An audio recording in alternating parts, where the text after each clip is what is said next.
Hey, what's up? Happy 4th of July. As we celebrate early to share this video I made, this is my old butter cake recipe in a USA flag cake design, in and outside. I've been using this recipe for several times already, like who says no? For the creaminess of a butter, right?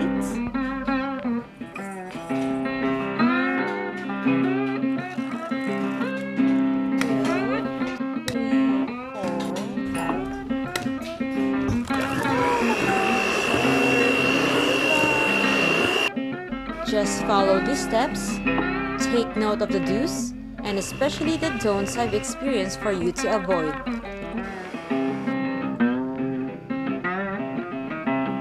For this part, make sure you have enough bread for the smaller inner circle because we are placing it inside of the blue cake.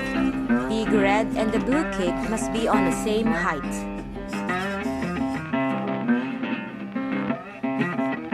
You may strengthen the color of your batter. Make sure not to overbake your cake or it'll change color. Cool down and better chill it overnight. I pressed it down because I hate wasting the cake, but please don't do it if you don't like. I trimmed the dome and some burnt sides. Toothpick lining is effective for cutting layers.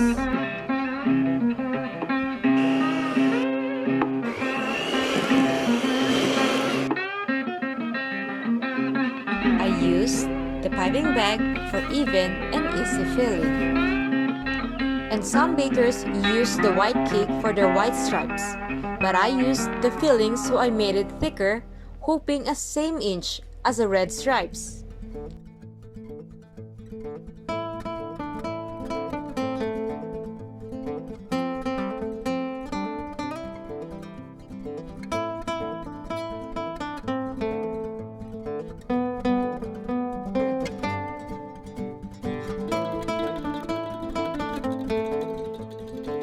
Now, cut your blue center cake as small as your small red cake.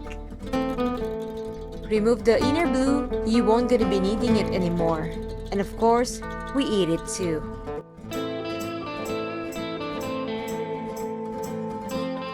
Place it at the top of your white filling, and it should be white.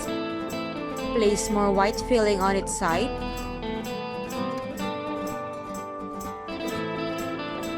Place red smaller layer.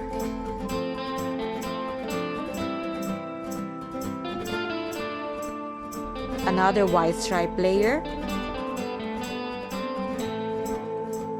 Another red, and finally the entire cake should be white. Color matching is important.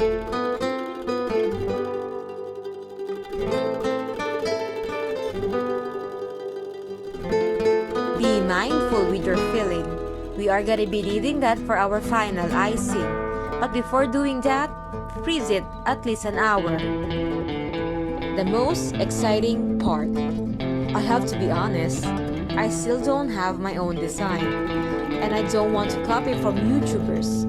So what I did is the basic. And for real, this is like my very first icing experience compared from my past cakes. I need more practice.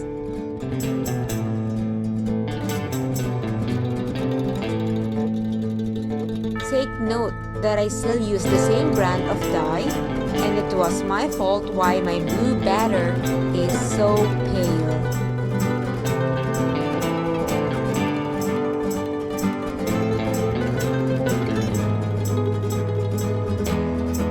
And yes, finally, it is done. I know there are plenty to watch from, and you are here to see mine.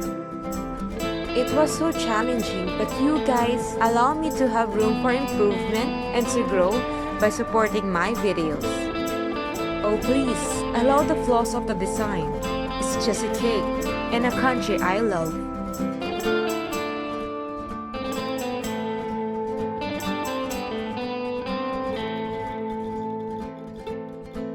I will definitely do this again and again till I got it, because we don't stop learning.